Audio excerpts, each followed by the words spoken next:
Hello, good morning student. मैं तारम sir एक बार फिर से कक्षा 12वीं अर्थशास्त्र विषय लेकर आपके सामने मैं उपस्थित हुआ हूँ और आज हम पढ़ेंगे बजट का अर्थ और बजट की विशेषताएं।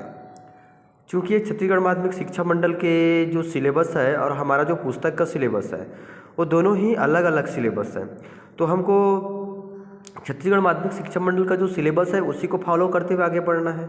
ठीक है, तो उस है ना सरकारी बजट तथा अर्थव्यवस्था इकाई का नाम है और ये छत्तीसगढ़ माध्यमिक शिक्षा मंडल के इकाई 6 के अंतर्गत आएगा। ठीक है, तो इसी को आज हम चर्चा करने वाले हैं। तो देखिए, सबसे पहले बजट का अर्थ क्या बोलते हैं कि बजट शब्द फ्रेंच शब्द बजटे से लिया गया है। जो बजट का जो शब्द है फ्रेंच के शब्द बजटे से लिया गया है, जिसका अर्थ एक छोटे से थैले से होता है ना। बजटे का अर्थ क्या होता है? एक छोटे से थैले से है। इंग्लैंड में राजकोष का जो चांसलर था, है ना, इंग्लैंड में राजकोष का जो चांसलर था, प्रत्येक वर्ष लोकसभा में आर्थिक प्रस्ताव एक थैले में लेकर आया करता था। ठीक है, इस प्रकार बजट को एक विस्तृत आर्थिक विवरण के रूप में परिभाषित किया जा सकता है, जिसमें सरकार की आय और व्यय का ब्यौरा होता है। इस प्रकार बजट को एक विस्तृत आर्थिक विवरण के रूप में क्या किया जा सकता है? परिभाषित किया जा सकता है, जिसमें सरकार की आय और व्यय का ब्यौरा होता है। इस प्रकार बजट सरकार की आय एवं व्ययों का एक वार्षिक विवरण है, जिसमें 1 अप्रैल से लेकर के 31 मार्च तक की अवधि में राजस्व और आय का अनुमान होता है ना। लेकिन कहना चाहिए कि जब भी हम बजट का निर्धारण करते हैं तो उस बजट में बजट कब तक के लिए? एक वित्तीय वर्ष के लिए होता है कि 1 अप्रैल से लेकर के 31 मार्च के लिए। ठीक है, तो किसी भी देश की आर्थिक क्रियाओं को निर्धारित करने में सरकार की बजट नीति का प्रमुख हाथ रहता है। बजट नीति में सरकार की आय व्यय तथा ऋण संबंधी नीतियों को सम्मिलित किया जाता है। ठीक है, तो ये है बजट। ठीक है, जब सरकार की आय व्यय संबंधी नीतियों को ही क्या कहा जाता है? बजट कहा जाता है। ठीक है, और यहाँ बजट की अलग अलग अर्थशास्त्रियों ने अपने अपने तरीके से अपने अपने ढंग से बजट को परिभाषित करने का प्रयास किया है ना। इसी संदर्भ में सबसे पहले हम परिभाषा देखते हैं किंग के अनुसार, है ना। किंग ने बजट को परिभाषित करते हुए लिखा है, बजट एक प्रशुल्क योजना है। प्रशुल्क मतलब टैक्स योजना है ना। बजट एक प्रशुल्क योजना है जिसके द्वारा व्यय को आय से संतुलित किया जाता है ना। जिसके द्वारा व्यय जो हमारी जो व्यय होती है उसको आय से संतुलित, मतलब आय और व्यय में समायोजन करना ही बजट कहलाती है। ऐसा कौन कहते हैं? किंग के अनुसार। ठीक है, उसके बाद दूसरा देखते हैं टेलर के अनुसार। तो टेलर क्या कहते हैं? बजट सरकार की मास्टर वित्तीय योजना है ना। सरकार की क्या है? मास्टर वित्तीय योजना है। इस प्रकार बजट राष्ट्रीय आय व्यय का वार्षिक लेखा जोखा है, जिसमें व्यवस्थित रूप से हर पक्ष का उल्लेख रहता है। आगे समझ। अब हम आगे देखते हैं बजट की कौन कौन सी विशेषताएं हैं, है ना, या कौन कौन से ऐसे गुण हैं बजट के, उसको देखते हैं। तो बजट की प्रमुख विशेषताएं या प्रमुख गुण निम्नलिखित है। पहला देखते हैं सबसे उद्देश्यों पर आधारित, है ना। किस पर आधारित? उद्देश्यों पर आधारित। ठीक है, कहने का मतलब यह है कि जो बजट है वो क्या है?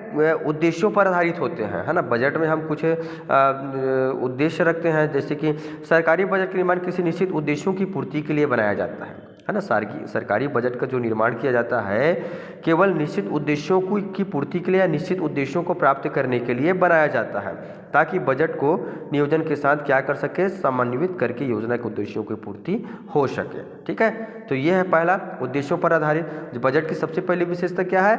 उद्देश्यों पर आधारित होती है। ठीक है, दूसरा है विवेकपूर्ण प्रभाव। ठीक है, तो बजट का निर्माण विवेकपूर्ण होना चाहिए, मतलब बजट की दूसरी विशेषता क्या है? विवेकपूर्ण प्रभाव है ना। बजट जो भी बजट बनाता है वो विवेकपूर्ण व्यक्ति ही बजट बनाता है ना, ताकि समाज के सभी वर्गों पर प्रभाव समान रूप से क्या हो सके? पड़े। कर की वसूली अमीर और गरीब में भेदभाव किए बिना समान रूप से की जानी चाहिए। मतलब विवेकपूर्ण बजट एक क्या है? विवेकपूर्ण प्रभाव है ना। इसको बनाते समय बड़ी सोच समझकर और विवेकपूर्ण ढंग से बजट बनानी चाहिए, और ताकि कर है या जो टैक्स है, टैक्स का प्रभाव अमीर और गरीब पर क्या है? समान रूप से पड़ना चाहिए।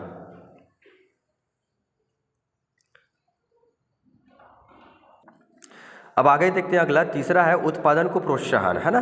तो बजट की तीसरी और महत्वपूर्ण विशेषता क्या है? उत्पादन को प्रोत्साहन देने वाली होनी चाहिए, है ना। तो सरकारी बजट का निर्माण देश के आर्थिक विकास के लिए किया जाता है। सरकारी बजट का निर्माण किसके लिए? देश के जो आर्थिक विकास है ना, देश की तीव्र आर्थिक विकास हो सके, तरक्की हो सके, इसलिए किया जाता है ताकि राष्ट्रीय उत्पादन को अधिक प्रोत्साहन मिले।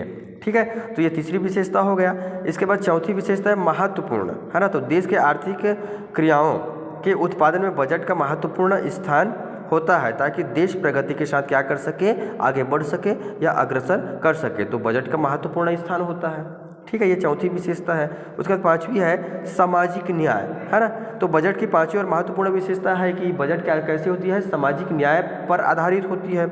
यह बजट की महत्वपूर्ण विशेषता है जिसके माध्यम से देश की जनता के हित को ध्यान में रखकर बनाया जाता है। यह जो मतलब सामाजिक न्याय का कहने मतलब सभी लोगों के साथ न्याय किया जाता है, तभी तो यह बजट हर अमीर गरीब को देखकर बनाया जाता है ना, समानता स्थापित करने के लिए। अब उसके बाद छठवां है घाटे का बजट। ठीक है, तो यह बजट की एक महत्वपूर्ण विशेषता होती है घाटे का बजट, है ना। कैसे?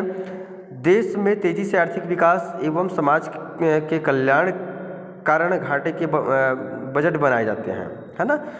मतलब प्रत्येक देश में घाटे का बजट बनाया जाता है अपने आप को पॉपुलर करने के लिए या लोकप्रिय सरकार बनाने के लिए। सभी सरकारें क्या करती हैं, घाटे की बजट बनाए जाते हैं, परंतु बाद में उन्हें संतुलित बजट के रूप में क्या कर दिया जाता है, परिवर्तित कर दिया जाता है ना। प्रत्येक देश की सरकार घाटे की बजट बनाती है। अब घाटे की बजट क्या होती है कि जिसमें व्यय अधिक होती है और आय कम होती है, उसे क्या कहा जाता है, घाटे का बजट, है ना। जिसमें व्यय अधिक हो और आय कम हो, इसे क्या कहा जाता है, घाटे की बजट। और इस घाटे की बजट की पूर्ति कहाँ से करते हैं, ऋण लेकर करते हैं या तो फिर अतिरिक्त नोटों का निर्गमन करके करते हैं।